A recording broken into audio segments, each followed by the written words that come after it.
நீ எப்போதான் லைஃப்பில் சீரியஸாக இருக்க போகிற?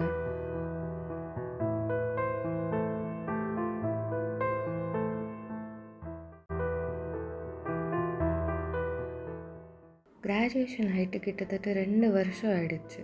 வேலை இல்லை உனக்கு, கொஞ்சம் கூட சீரியஸ்னஸே இல்லையா?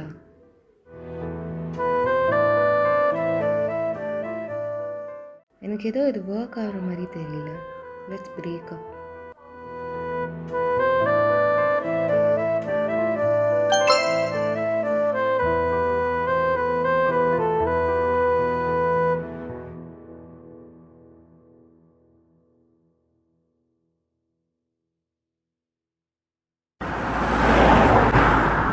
ஏய், இன்னும் என்னடா அதை பற்றியே யோசிச்சுன்னுக்கிற? உட்றா, உனக்கு தான் வேலை கச்சிக்குதுல்ல, அது ஒரு டிஸ்ட்ராக்ஷனாக எடுத்துக்கோ.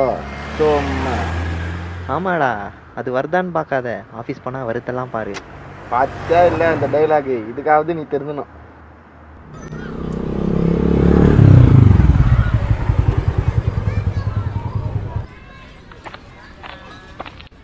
ஏன்னா இவ மூஞ்சோடி வச்சுக்கின்னு ஜாலியாகவே இருக்க முடியும். விட்றா, அவனுக்கு கொஞ்சம் டைம் கொடு, அப்புறம் அவனே வருவான். கேள்விப்பட்டேன்டா இந்த மாதிரி அந்த பொண்ணு உன்னை விட்டு போயிடுச்சுன்னு. இதெல்லாம் ரொம்ப போட்டு தலைக்கெடுத்துக்காத. இப்போ நடக்கிற விஷயம்லாம் இன்னும் கொஞ்சம் வருஷத்துக்கு அப்புறம் காமெடியாக தெரியும். மூவ் ஆவிடா, கடந்து போகிறது தான் வாழ்க்கை. ஏய், இப்படியே உம்முன்னு இருந்தா இருக்கிறவங்க கூட உன்னை விட்டு ஓடி போயிடுவாங்க. இப்படியே உம்முன்னு இருந்தா இருக்கிறவங்க கூட உன்னை விட்டு ஓடி போயிடுவாங்க.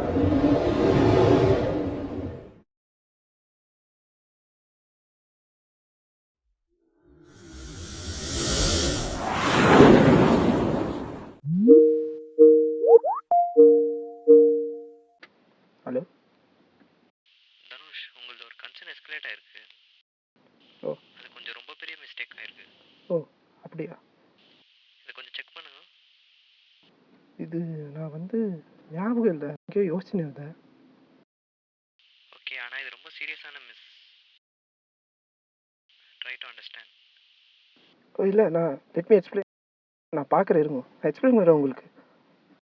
புரியுது, நீங்கள் ப்ரொஃபஷனில் இருக்கீங்க. I'm sorry. இல்லை ப்ளீஸ், நான் பார்க்க.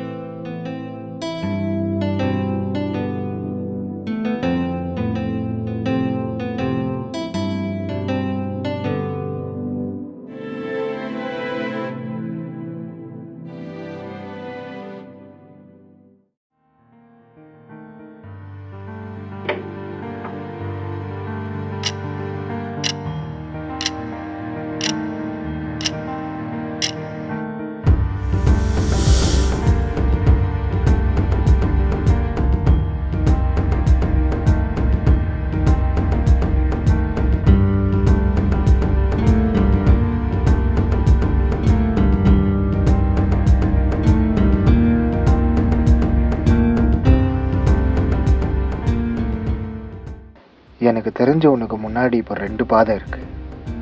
முதல் பாதையில் போனால் நடந்ததுக்கு நீ தான் காரணம்னு ஊமையிலேயே பள்ளியை போட்டுட்டு வேற ஏதாவது பண்ணியிருக்கலாம்னு தொடர்ந்து யோசிச்சுட்டே இருப்பேன். நீ தனியாக இருப்ப, அதனால வேதனைப்படுவ. இதுதான் உனக்கான தண்டனைன்னு நீயே நம்புவ. ஆனால் 2வது பாதை இருக்கு. அதில் நடந்ததை ஏற்றுக்கிறதுக்கு உனக்கு ஒரு வழி கிடைக்கும்.